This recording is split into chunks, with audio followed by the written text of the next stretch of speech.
Learn about the strides female entrepreneurs of color are making. Be inspired by their story and enlightened by their leadership, insight, and advice.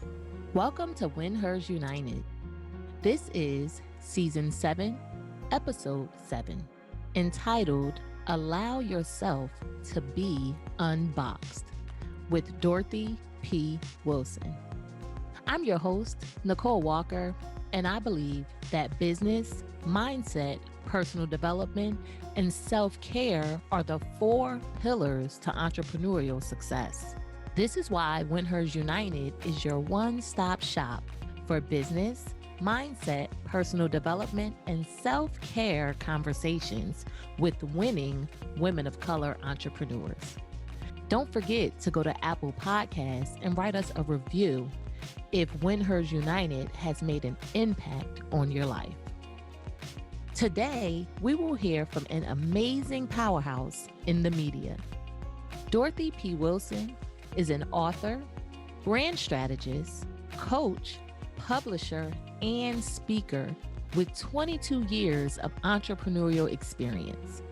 She's also the founder of Gulf Coast Woman. Dorothy's mission is to empower women to step outside of their comfort zone, unbox themselves, and walk in the greatness they were created to be. She serves as the president of the Mississippi Gulf Coast Chamber of Commerce. She has been named the Women Business Champion of the Year, and she's received numerous awards, such as the Tom Tandler Lifetime Achievement Award. I am so excited to learn from and about Dorothy, and I hope you are as well. All right, so Dorothy, welcome. We're excited to have you today and learn more about you. Well, thank you so much, Nicole. I have been watching you from afar in your podcast for quite some time, so it is my privilege to join you and your audience today. Awesome. Thank you for that. All right, so let's get started by you telling us about your background and what you currently do professionally. Okay.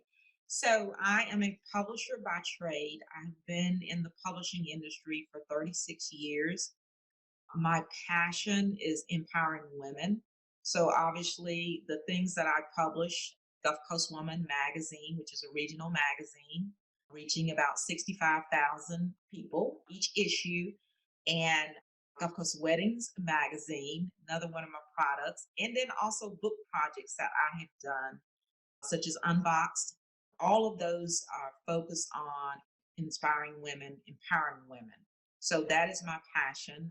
I'm a Southern girl, originally from Georgia, came to the Mississippi Gulf Coast. A lot of people don't realize that we're on the beach here, but we're on the beach. Came to Mississippi to run the newsroom at the local newspaper, and gradually over time began to migrate toward what I love doing, which is special projects, magazines, book projects, that type of thing. Was involved with the Pulitzer Prize winning team at the Sun Herald right after Katrina, and then also launched a magazine for the newspaper company, which was my first magazine project back in 2005, 2006.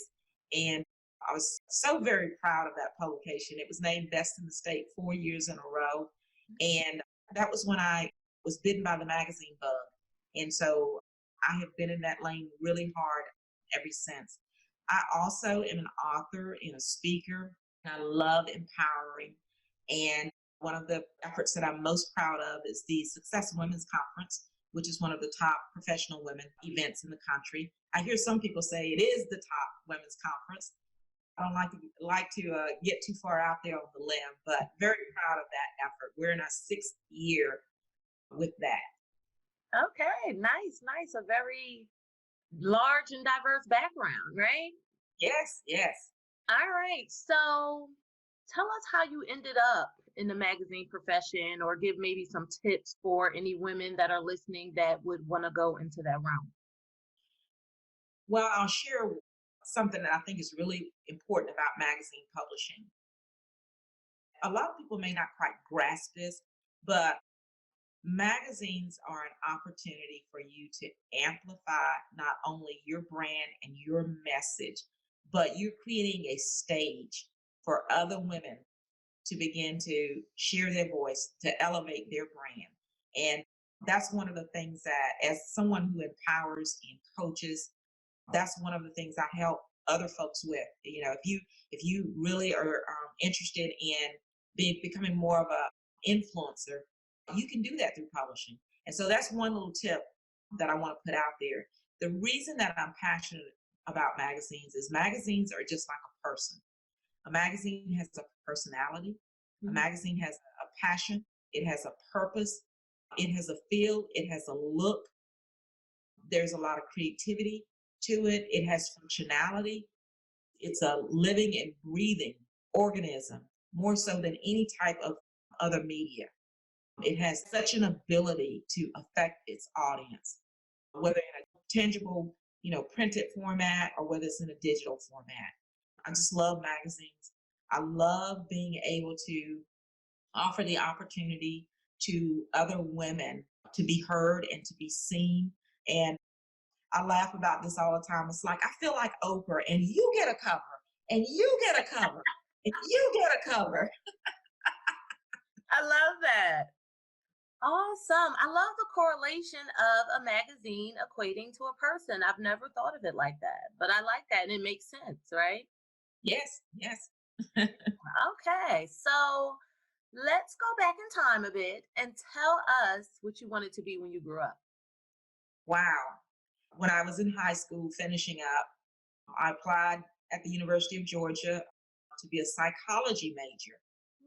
And as a young girl, I was very shy and introvert, and I loved people watching. And I just had a significant interest in understanding what made people tick, why did they do what they did. And I wanted to understand the internal, what is going on there? What's causing that person to speak like that, to behave that way?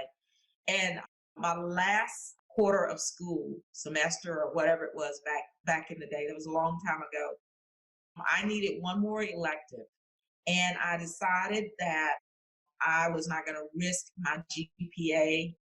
I was an overachiever in high school. And so I said, well, I'm really good in writing and literature and all that stuff. So I'll join the newspaper staff and I'll take that as a class. And it really was kind of on a whim.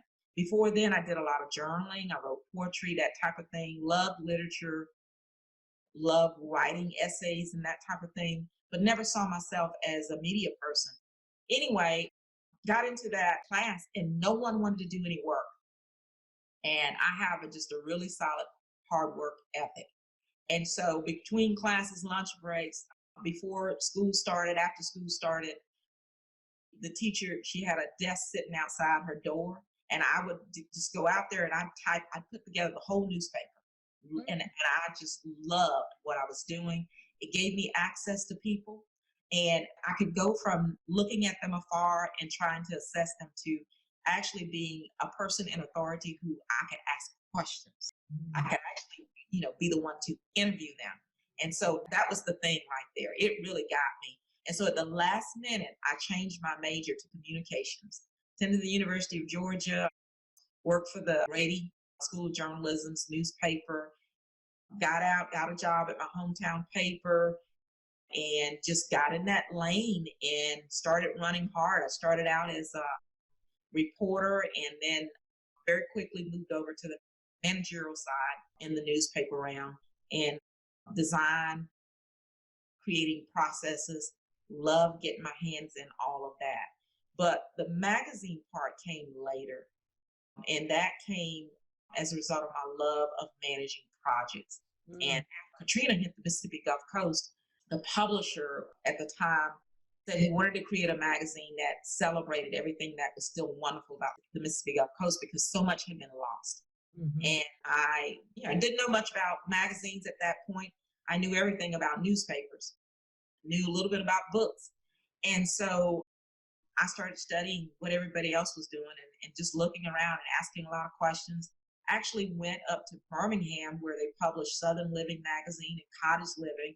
And that experience was a hoot. I thought I was going up there to learn from them and interview them. And all they wanted to know was how was I producing such a fine publication such a quality publication with a staff of like two and borrowed photographers. Wow, wow. So that's kind of that's how that journey started.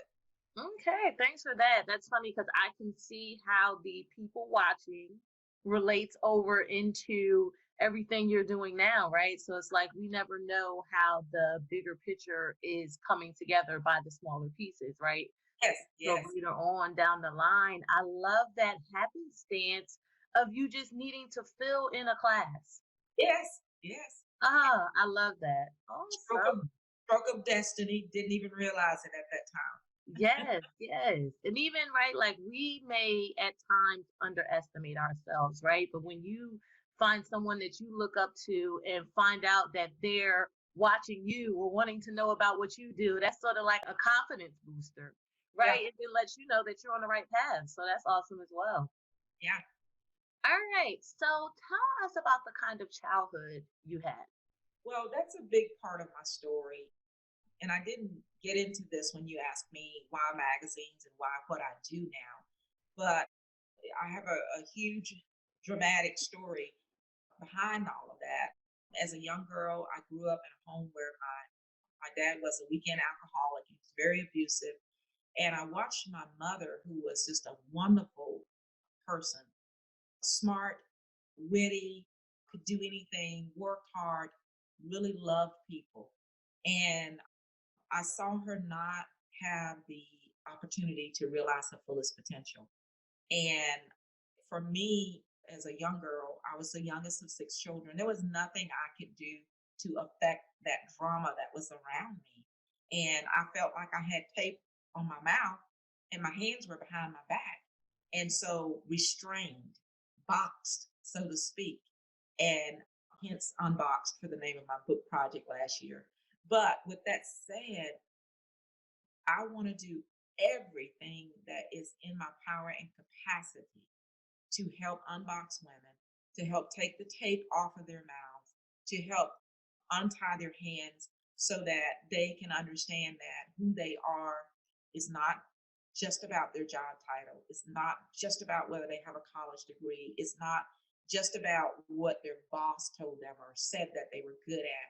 It's not just about the negative things that people spoke over them and said, well, you'll never do that. And so they've confined or they've limited themselves as a result of that. Each woman has so much power and influence inside of her. And if she can reach into that and grab hold of it and go forward with it, then she will be actually becoming and being the real woman that she was meant to be. And so all of that is inspired of out of my childhood and watching my mother and seeing all of the wonderful qualities that were in her and those qualities not being allowed to bloom. Hmm. Okay, thanks for sharing that and getting transparent.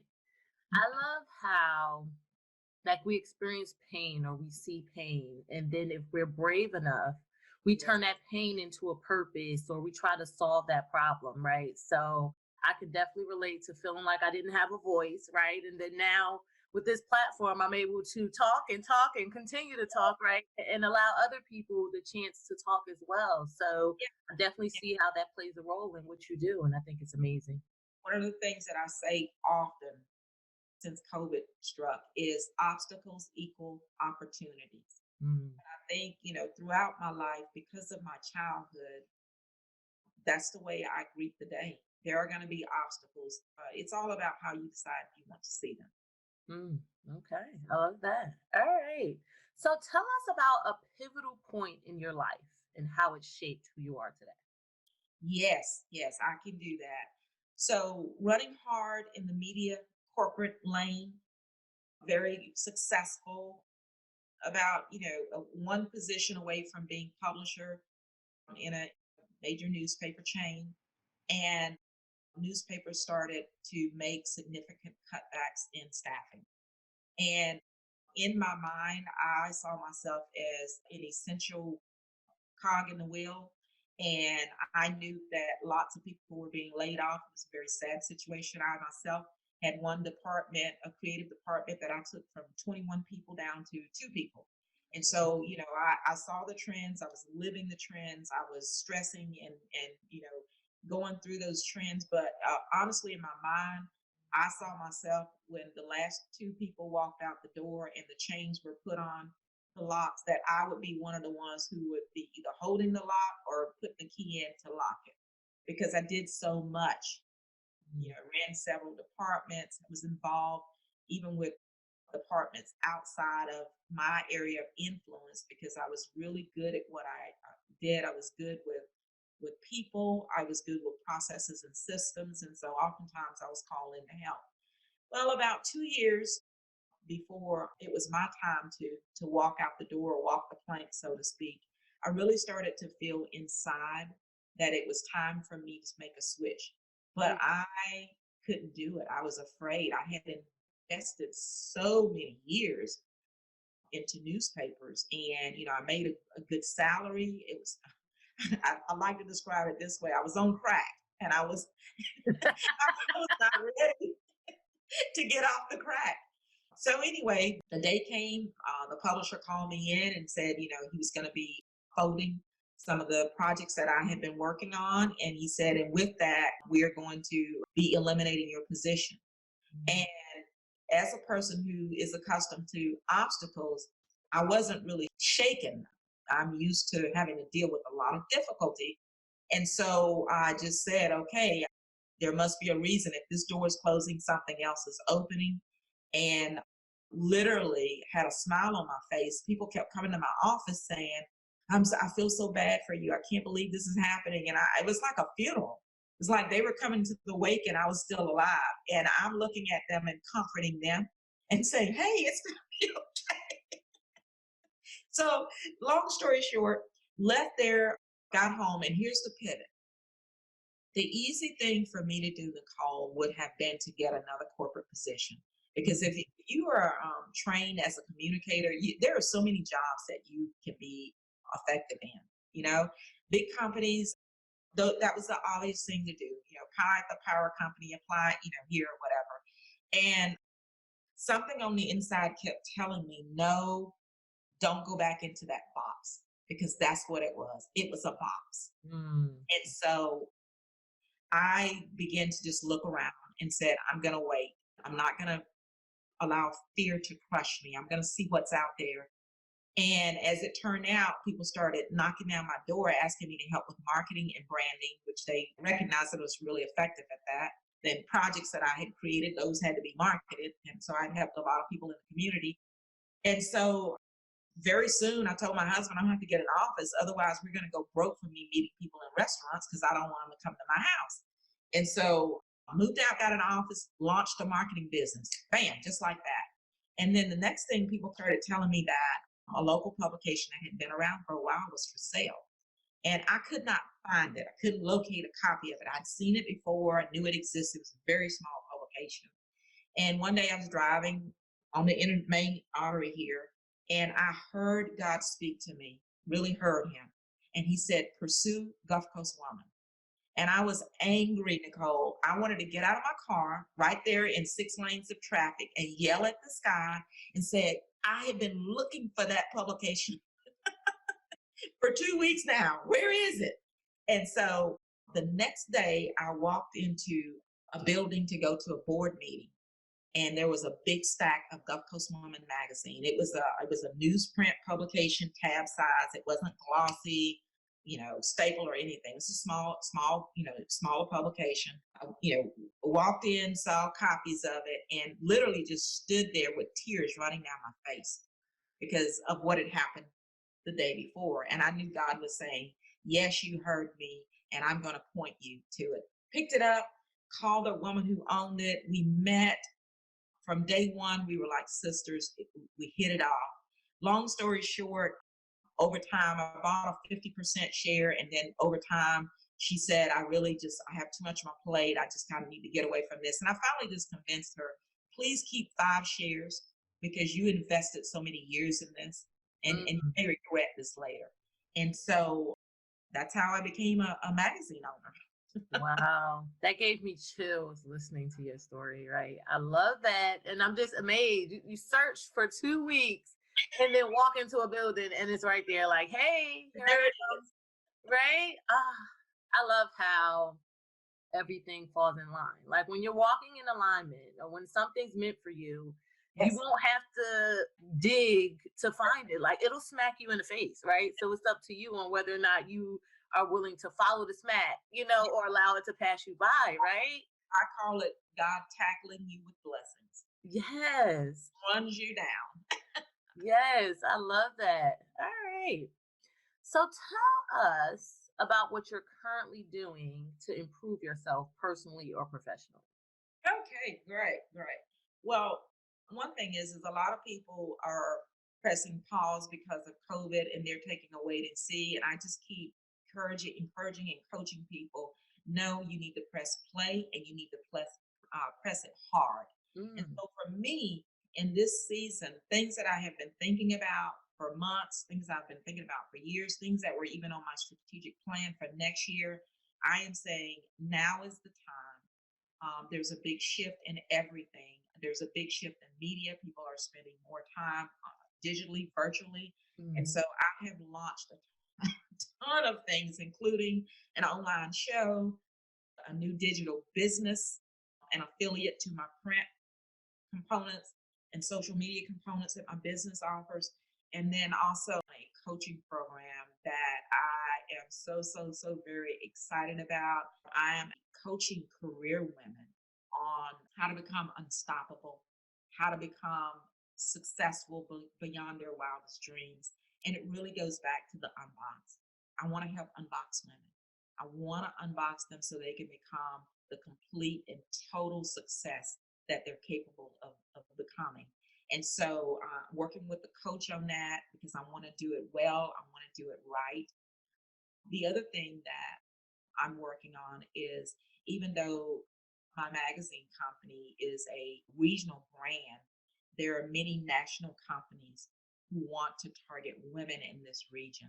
And so mm. I see the opportunity there to be able to help them target audiences within this region. So, really excited about that. And then at home, I'm working on creating my own personal backyard vacation spot. You know, everybody needs to reset more often now because the world, I call it COVID crazy. We're all COVID crazy. And I keep, bumping into people who are like, I just need to take a long weekend. I need to take a break. Well, I'm creating my break in my backyard so that I can enjoy that. And it's giving me some things to focus on, on days when I'm not as busy. I don't know when those days are, but I'm telling myself in my head there are days when I'm not as busy. So I'm working on balance. I'm working on growing my main business, but I'm also working on adding new platforms where I can reach more women than I'm reaching now. I want to be able to have a global impact. But that's not about me. That is about what I feel that I'm called to do. That is about my purpose. It's not about money. It's not about, my name being in lights. I don't care about that. I just want to sleep well at night and I want to honor my mom's memory and I want to honor what she has inspired in me.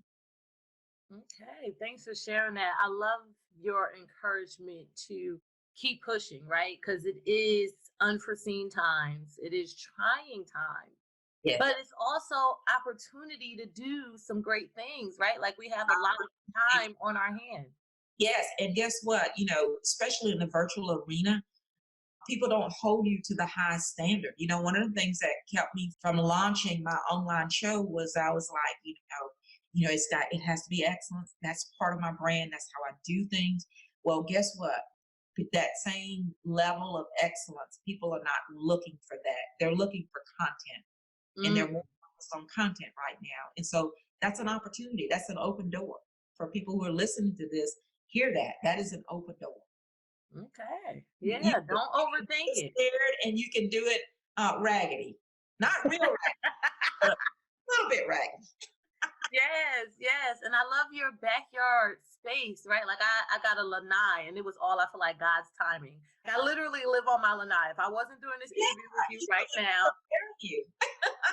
right, I would be on my lanai, right? Because it gives that indoor outdoor vibe.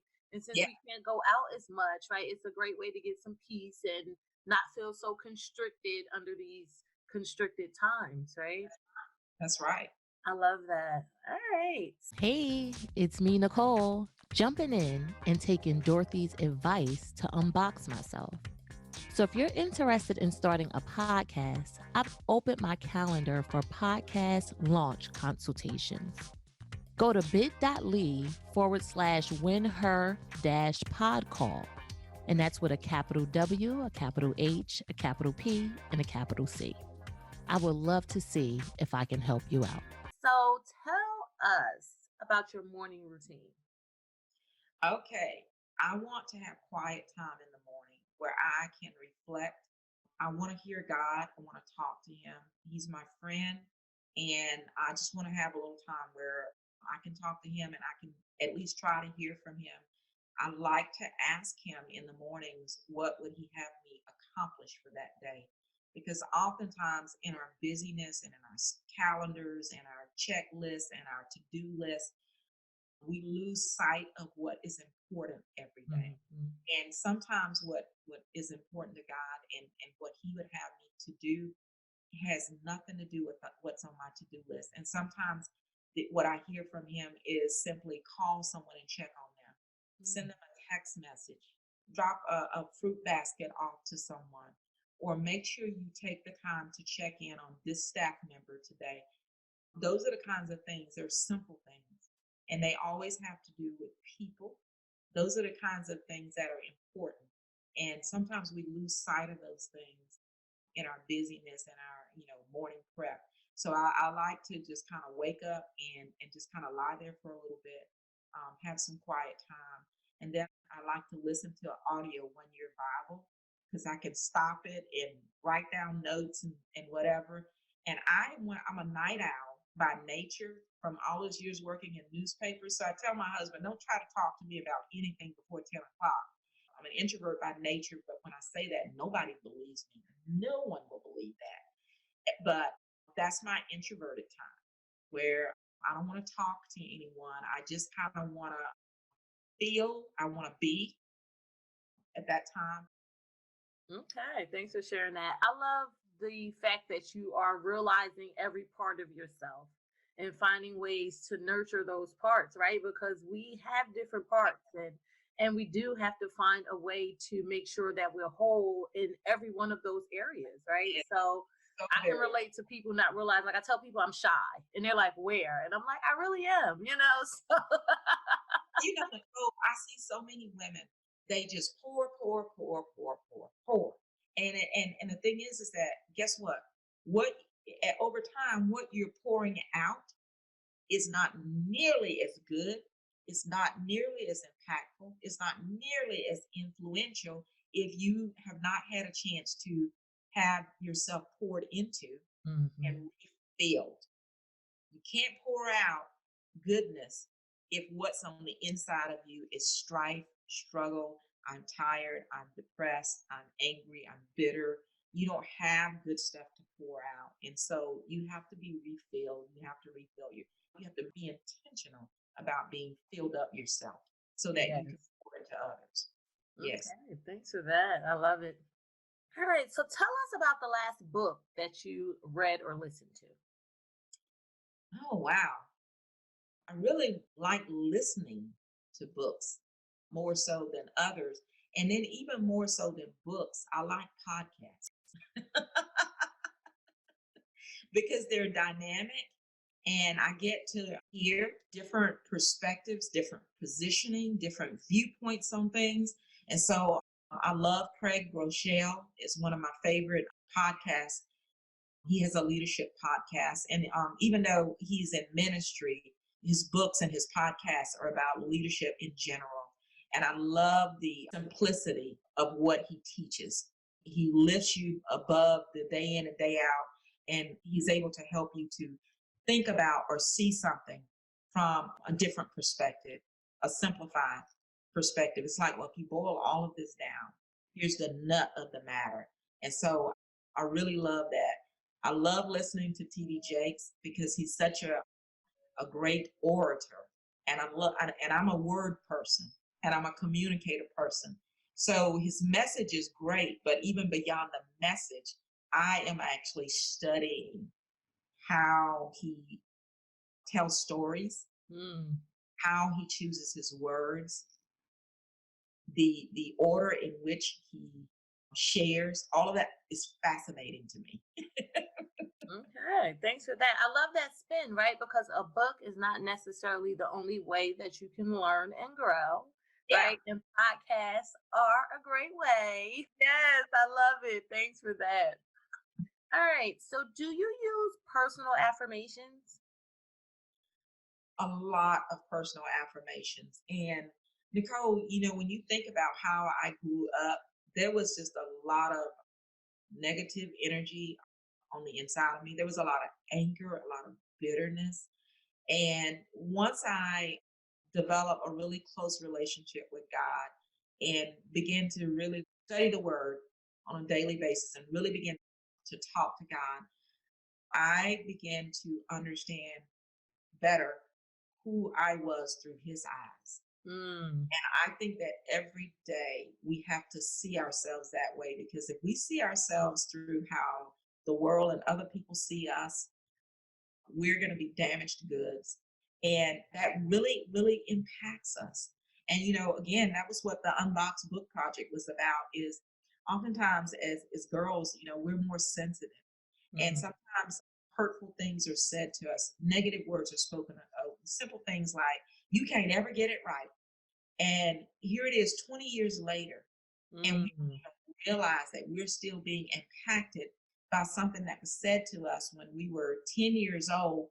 Probably wasn't even that serious or meant that way, but it grafted itself to our very soul, Mm. and our very being, our very existence is being informed by those negative words that were spoken over us. And so, one of the earliest things that really just I got a revelation out of the Bible was in Psalms, where it talks about being the apple of God's eye, the apple of his eye. And you're gonna think this is crazy. I just kind of had a breakdown that day, just cried and sobbed because of who my dad was in the community. As a young girl, people saw me through that lens, and Mm. there was a lot of shame and embarrassment over his actions and things that he did. And so I did not see or understand my self-worth. And to begin to understand that I was a daughter of the king, that he saw me as so special. That was the first thing that really began to unbox me. And I just began to like open up like a flower. And I was so thirsty. The ground was so dry that I just devoured the word of God, just began to just eat it. I would be mad when it was time for me to go to work in the afternoon, because it was like, I'm still meditating on this. I'm still, looking on this. So as far as affirmations, one of the things that I say to myself, as a woman thinketh, so is she. Mm. And so every day I am careful to make sure what I'm thinking, what I am allowing to populate, to take up space here, that it is positive, that it is life giving, that it is focused on the main thing. I want to think on those things that are pure, that are lovely, and of a good report.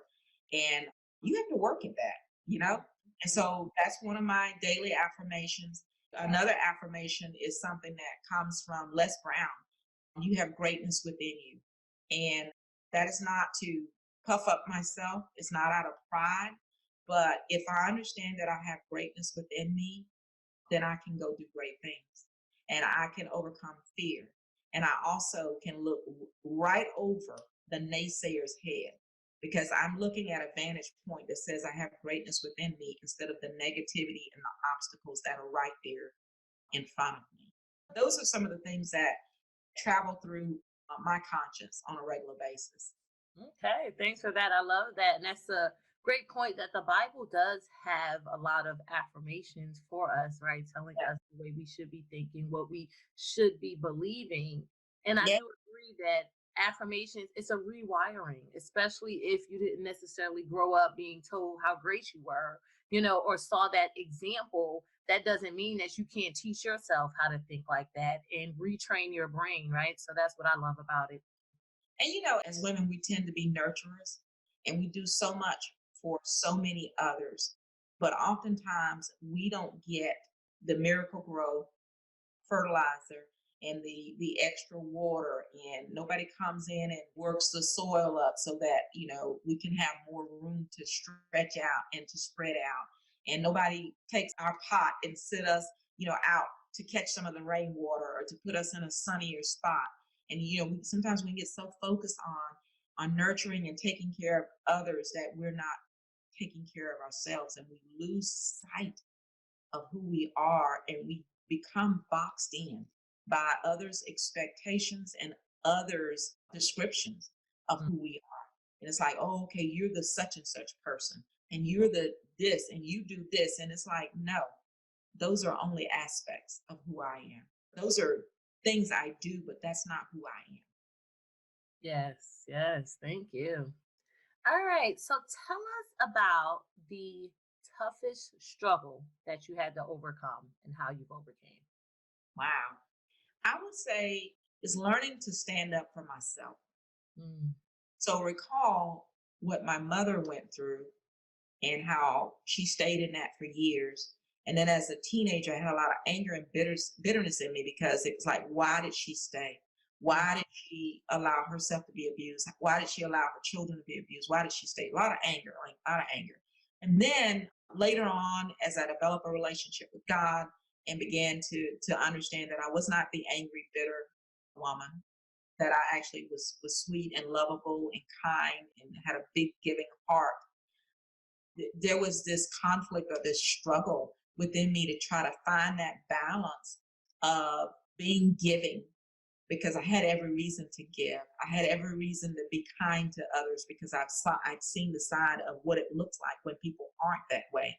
mm, And then this other thing over here where people use and abuse you, people are jealous of you. They say, negative things about you, or they try to block you. I went through some years of just kind of like deflecting it, and mm. in my mind saying it doesn't impact me, or it doesn't affect me, or it's okay, that's their point of view. It has nothing to do with me. But what I found was that still was not a good place of balance. And Mm. I've had to grow into more of a grown woman where it is like, yes, that is about you, that you have bitterness and anger and jealousy about me, but I'm going to stop you right here, and you're not going to say that to me or about me in certain arenas, in certain atmospheres, and I'm not going to stand and allow you to do that. Mm. And so that is kind of against my nature. I don't want to be mean to people, and I don't want to be difficult, but I have had to learn to stand up for myself and say, no, this is not cool. And no, I have the option of no longer allowing myself to be in your presence or in your sphere of influence. Okay. No, I don't have to continue to do extra for you when you don't appreciate or value what I bring to a partnership or a relationship or a friendship or whatever. That has been really difficult for me. It has stretched me, and I feel like I'm finally getting into a place where I have more of a sense of how to navigate that on a daily basis.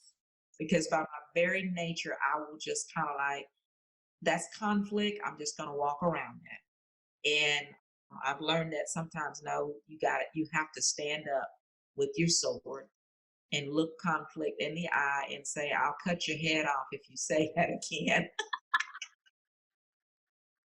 I love it. You just encouraged me, right? Because I do like to avoid conflict, but I do agree with you that sometimes it's necessary, right? Because we can pretend that it doesn't bother us, but it does. And it can show up in the way that you interact with people, Oh but dip it yeah. in the And you know, one of the things I've learned over the past year is that for some people, because they're broken inside, hurt people hurt other people. exactly. What ends up happening is they don't respect anything but conflict and chaos. Mm, On the inside of them, that is the place they live.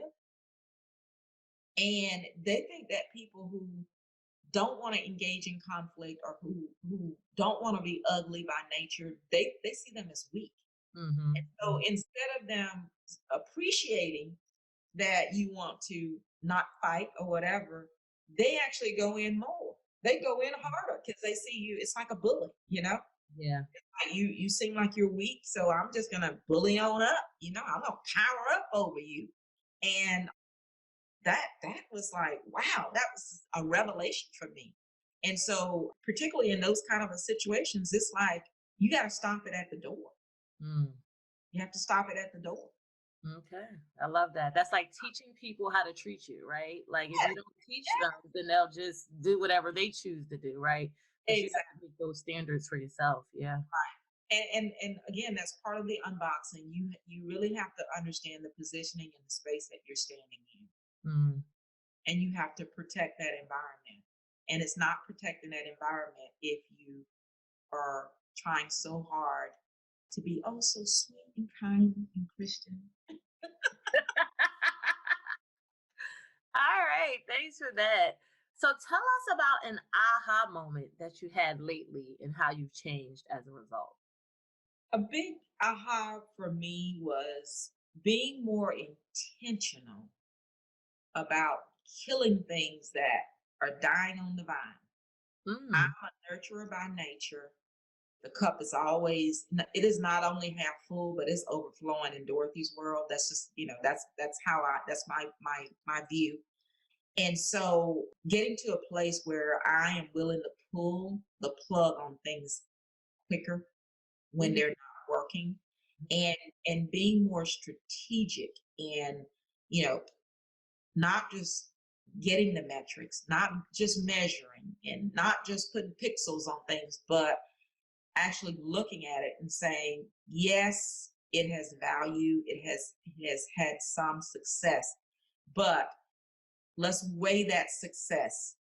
Is the amount and the level of gain worth the effort that is being put in over here on this side?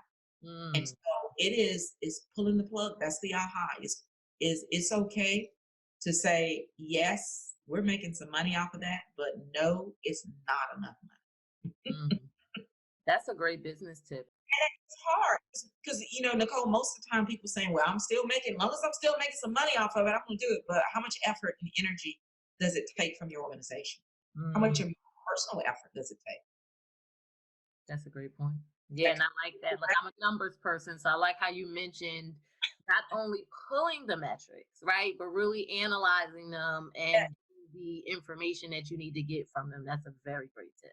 yes, All right. So tell us about a recommended resource that yeah. you use and how you utilize it. This is a real simple one. Jot form. Jot form has changed my life. When I discovered Jot form last year, I told one person one time, I was like, hey, if I was not married to my husband for 35 years, I'd marry Jot form. There's so many efficiencies in Jot form, and particularly for someone who you may not see yourself as a technical person or someone who can delve in there and create workflows, automation, and that kind of thing. There's so much you can do with the job form. You can set up surveys and you can set up registration, collect information, and then have it all integrated where it drops into Google Drive. It makes you a spreadsheet. You can have all the results from something, go to multiple email addresses. Love job form. So that's just a quickie there. If you don't use job form, take a look at that. And even sometimes you may be doing a training or coaching and you say, I need a landing page for a special offer, and you don't have time to get your person or you don't have time to create it. You can create a job form, put an image at the top, and you can make it look like a landing page and just do, a redirect to it from your URL. And so it's a handy little tool in a pinch where you want to get something done fast. I designed some t-shirts during the protests after the George Floyd incident.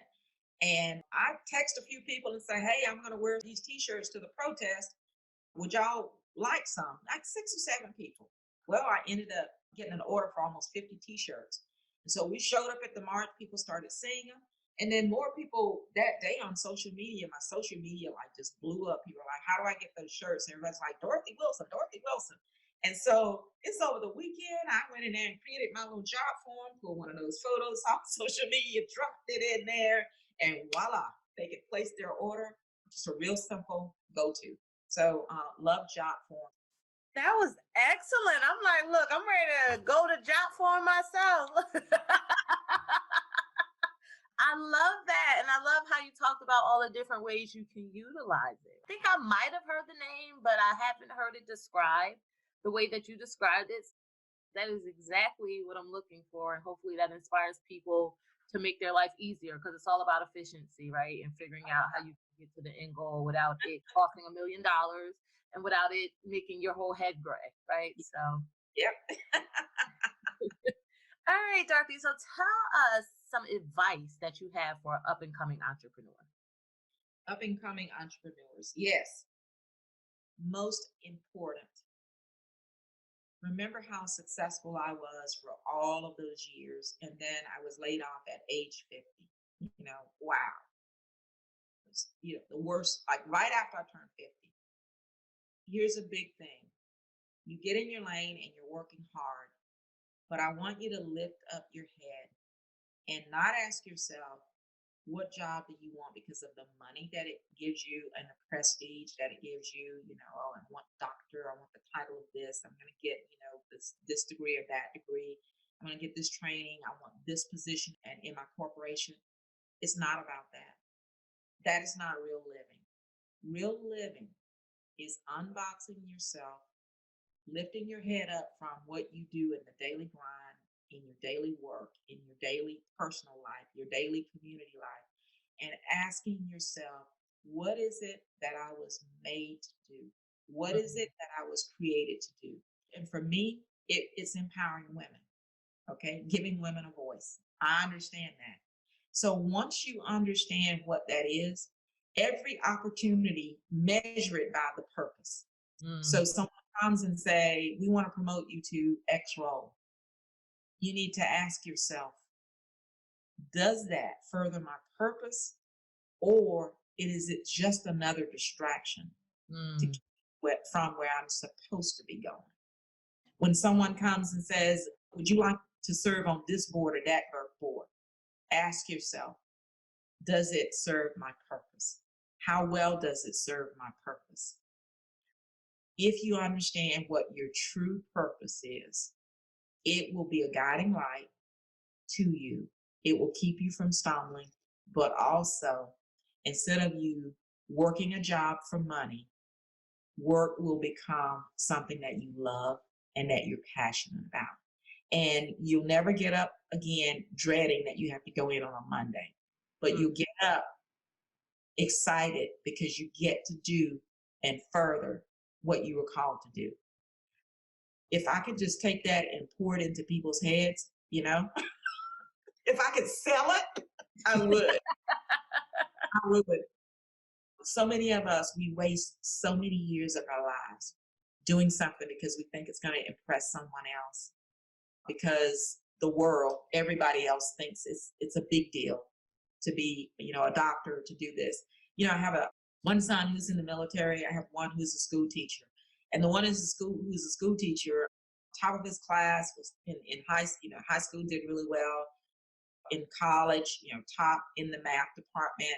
And so many people told him, oh, you need to go into engineering. You need to go into engineering. He just tried so hard to figure out how to go into engineering. And finally, he got it. And I hope I've had some influence on him in this.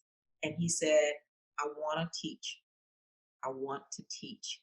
And there aren't very many Black males in the classroom. So I'm so very proud of him. No, he's not making the money that he could have made as an engineer, but he's happy.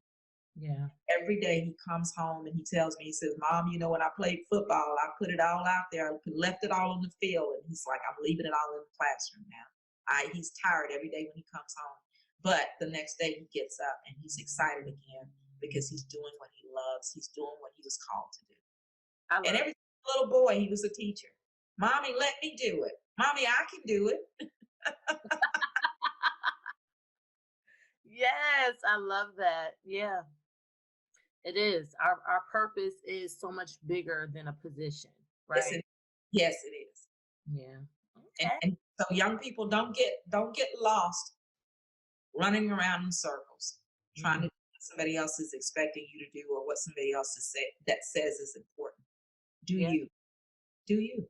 I love that. Do you? Yes. All right. So before I let you tell the listeners how to find you Yes. and about any events or anything that you have going on, I like to ask about what I consider to be fun, right? Yes. So I love vacationing and travel. I think it's so important and very enriching, right? So can you tell us about your last vacation? What's your favorite vacation spot and where Yes. you'll be going next, whenever that next happens to be? My favorite vacation spot is Hawaii. The last vacation I went on, we actually went to the beach, Orange Beach, Alabama, and we stayed at this place called The Wharf. It was like a family trip. I love scenic places and places that are walkable. I love it. Thanks for sharing. Okay. All right. So before we let you go, do you want to tell the listeners how to find you, about any events that you have going on? Yes. If you would like to order some of my books, you can go to dorothypwilson.com.